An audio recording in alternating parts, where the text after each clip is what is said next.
2,000 years later.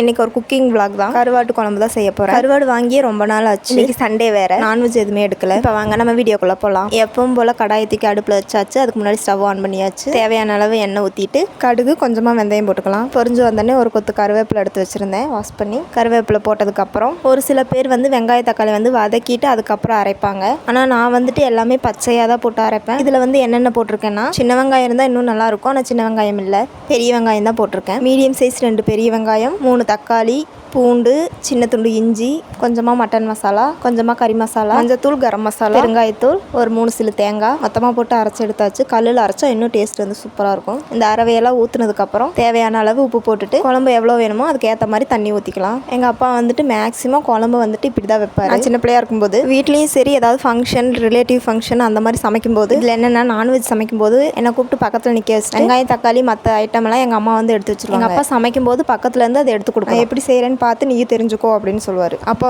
நானும் ஒரு ஆர்வமாக போய் பக்கத்தில் நின்றுட்டு ஒன்றுனா எடுத்து கொடுத்துட்ருப்பேன். சமைக்கும்போது உப்பு இருக்கா காரம் இருக்கான்னு பார்க்க சொல்லுவார். அவருக்கே அது தெரியும், இருந்தாலும் என்கிட்ட ஒர்க்காக கேட்கணும். அப்போ தான் அவருக்கு ஒரு சாட்டிஸ்ஃபேக்ஷன். இதே நான்வெஜ்ஜாக இருந்துச்சுன்னா டேஸ்ட் பார்க்குறேன்னு சொல்லிட்டு ஒவ்வொரு பீஸாக எடுத்து தட்டில் போட்டு கொடுப்பாரு. சமையல் கற்றுக்க போய் நிற்கிறனோ இல்லையோ, தட்டில் போட்டு கொடுக்குற அந்த 2 பீஸ்க்காக போய் நிற்பேன். அதை நானே எங்கள் அப்பா மட்டும் தான் சாப்பிடணும். சாப்பிட்டுட்டே இருக்கும்போது நான் ஓகே அப்படி சொல்லணும். அவருக்கு வீட்டிலலாம் மீன் பொரிக்கும் போது சூடாக சாப்பிடணும் அப்படி சொல்லுவார். ஒரு பீஸாட்டுக்கு எவ்வளோ நேரம்னாலும் அடுப்பு கிட்ட நின்று எங்கள் வீட்டில் எல்லாத்துக்குமே பொரிச்சு கொடுப்பாரு. 2 கிலோ எடுத்தாலும் 4 பேர் தான் இருக்கும். செஞ்சு கொடுத்துட்டே இருப்பார். நாங்கள் சாப்பிட்டுட்டே இருப்போம். உடனே காலியாயிடும். வச்சு அப்புறமா சாப்பிடலாம்லாம் நினைக்க மாட்டார். எவ்வளோ வேணுமோ ஃபுல்லாக சாப்பிட்டு முடிச்சிருங்க அப்படி சொல்லுவார். மறுபடியும் வேணும் அப்படின்னா போய் எடுத்துகிட்டு செஞ்சு கொடுப்பாரு. இவ்வளோ செஞ்சுட்டு அவர் 1 2 அதுக்கு மேலே சாப்பிடவே மாட்டார். அது முக்கியமாக என் தட்டில் என்ன இருக்குதோ அதை மட்டும் தான் சாப்பிடும். எல்லாமே சூப்பராக செய்வாங்க. எங்கள் அப்பா பிரியாணி செஞ்சார் அப்படின்னா 1/2 மணி நேரத்துக்கு ஒருக்க போட்டு சாப்பிட்டுட்டே இருப்பேன். சீக்கிரமாக காலி பண்ணிடுவேன் நானே. அவர் அப்படி கூப்பிட்டு நிற்க வச்சு இந்த மாதிரி சொல்லி கொடுத்ததுனால தான் ஓரளவுக்கு நான் இப்போ சமையல் பண்ணிட்டு இருக்கேன். இல்லாட்டியும் ஒன்றுமே தெரியாது எனக்கு. எங்கள் அம்மா ரசம் சாம்பார் அது சூப்பராக இருக்கும். அது இன்னொரு வீடியோவில் சொல்கிறேன். அதுக்கப்புறம் இன்னைக்கு நெத்திலி கருவாடு தான் எடுத்திருந்தேன். தண்ணி கொதிச்சதும் கருவாடு அதில் போட்டு கொஞ்ச நேரம் அப்படியே வச்சிடும். அதுக்கு முன்னாடி 2 டைம்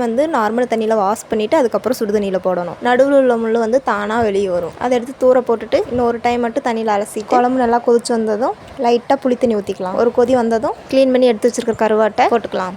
குழம்பு எனக்கு திக்காக இருக்கணும். ஏன்னா ஒரு நேரத்துக்கு மட்டும்தான். பழைய கருவாட்டு குழம்பு தான் டேஸ்ட் சூப்பராக இருக்கும். அடுப்பில் சிம்மில் வச்சுக்கலாம். குழம்பு 5 நிமிஷம் சிம்மிலேயே இருக்கட்டும். நான் இப்படி தான் ரொம்ப நாளாக கருவாட்டு குழம்பு வச்சுட்ருக்கேன். நிஜமாவே டேஸ்ட் சூப்பராக இருந்துச்சு. வதக்கிட்டு அரைக்கிறதுக்கும் இப்படி பச்சையாக அரைச்சி ஊற்றுறதுக்கும் என்ன டிஃப்ரெண்ட் எனக்கு தெரியல. ஆனால் 2 குழம்புமே ஒரே மாதிரி இருக்கிற மாதிரி தான் எனக்கு ஃபீல் ஆகும். மட்டன் குழம்பு, மீன் குழம்பு எல்லாத்துக்குமே இதே மாதிரி தான் வைப்பேன். வதக்கிட்டு அதுக்கப்புறம் ஆற வச்சு அது மிக்சியில் போட்டு அரைச்சி வேலை அதிகமாக இருக்கும். அதுவும் சொல்லிக்கலாம். நான் இப்படி செஞ்சு சாப்பிட்டு பழகினாலே எனக்கு இந்த டேஸ்ட் ரொம்ப பிடிச்சி போயிடும். இந்த வதக்கி அரைச்சி ஊற்றுறது எனக்கு பிடிக்காது. லாஸ்ட்டாக ஒரு கொத்து கருவேப்பிலை, கொத்தமல்லி தழை கழுவிட்டு போட்டுட்டு 2 நிமிஷம் மட்டும் குழம்பு கொதி வந்ததும் ஆஃப் பண்ணிடலாம். இந்த வீடியோ உங்களுக்கு பிடிச்சிருக்குன்னு நினைக்கிறேன். அதுக்கு முன்னாடி இப்போ தான் நம்ம சேனலை ஃபஸ்ட் டைம் பார்க்குறீங்க அப்படின்னா நம்ம சேனல் சப்ஸ்கிரைப் பண்ணி வச்சுக்கோங்க. மறக்காமல் அந்த பெல் ஐக்கானையும் ஆளுக்கு கொடுத்துக்கோங்க. அப்போ தான் நம்ம போகிற வீடியோ உங்களுக்கு டெய்லி நோட்டிஃபிகேஷனில் வரும். எப்பவும் போல் சாப்பாடு வடித்து எடுத்து வச்சாச்சு. இந்த வீடியோவில் பார்க்கலாம். பாய்.